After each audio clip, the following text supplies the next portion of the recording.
A hipertensão em Portugal permanece o fator de risco mais importante. Esse facto é comprovado pelos últimos dados de mortalidade, onde, ao contrário do que tinha vindo a acontecer, em que a mortalidade por acidente vascular cerebral estava a diminuir, teve um ligeiro incremento durante a pandemia, mas a curva mudou no pior sentido. Há vários fatores para que nós, como país, tenhamos índices de hipertensão, que tenhamos uma prevalência de hipertensão elevada. Desde logo, o consumo do sal. Nós consumimos cerca de 10 gramas de sal por pessoa, mais ou menos o dobro da dose recomendada. Por outro lado, há agora novos fatores de risco, nos quais nós também batemos recordes. Sabe, pessoas que os fatores de risco do tipo psicossocial, quer dizer, que têm a ver com a nossa vida, são muito importantes na manutenção da hipertensão que a maior parte das pessoas tem, que é dita essencial e agora diz-se como primária, quer dizer que não é secundária a doença nenhuma. Não é uma doença conhecida que faz a hipertensão, é um conjunto de fatores. E desses fatores psicossociais, sabe-se hoje que a ansiedade, o stress profissional, o número de horas de sono, que não pode ser nem em demasia, nem um valor muito baixo. Por outro lado, condições do foro psicológico, como a depressão, são muito importantes. E depois, a instabilidade geral. Eu até costumo dizer que no nosso país, a única certeza é a incerteza.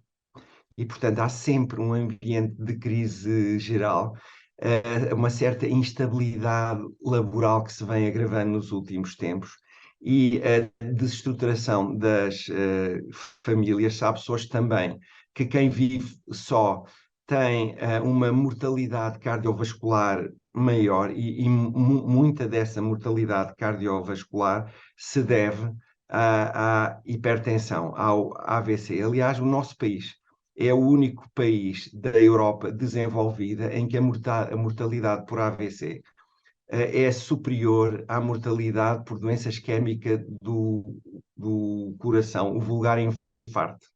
Isso aplica-se também aqui à nossa vizinha Espanha.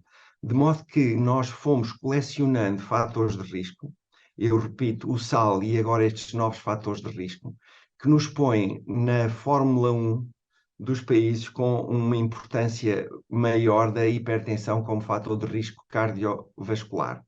Acresce que muitos destes fatores não podem ser modificados apenas por médicos. É preciso que haja um empenhamento político, tal como houve na pandemia, para que estas coisas mudem. E eu costumo dizer que se na pandemia o vetor de contágio era um vírus, aqui o vetor de contágio é cultural.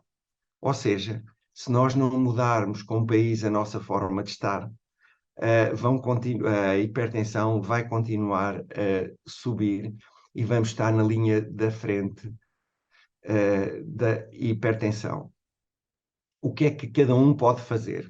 Pode fazer tomar consciência destes fatores de risco e corrigir estes e muitos outros que podem fazer a diferença na sua vida e na vida de muitos, porque há um contágio.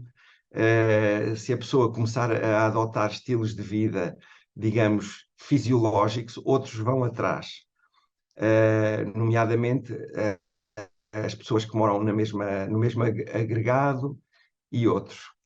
Assim, para acabar, eu sugiro que cada um, para si próprio, verifique como é que está o seu peso, um fator muito importante para a hipertensão e para outros fatores de risco, como é a diabetes mellitus. Vigie a sua pressão arterial, reduza o sal, procure levar uma vida de acordo com a fisiologia, com um certo número de horas que deve andar à volta de 7 horas, e dormir a sesta, para quem dorme pelo menos 7 horas, também é mau. Procure achar períodos de calma na sua vida e procure pensar sempre que a hipertensão e o controle da hipertensão depende de si próprio, mais do que muitas vezes do seu médico.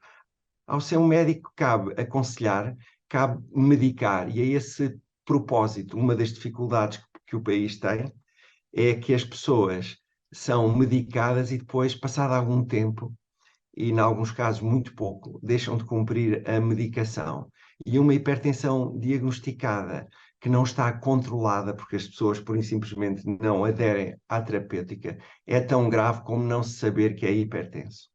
De modo que desejo a todos muita saúde e a força para controlar este flagelo que, segundo os dados mais modernos, atinge cerca de 40% das pessoas adultas no nosso país e estima-se que venha a crescer nos próximos tempos.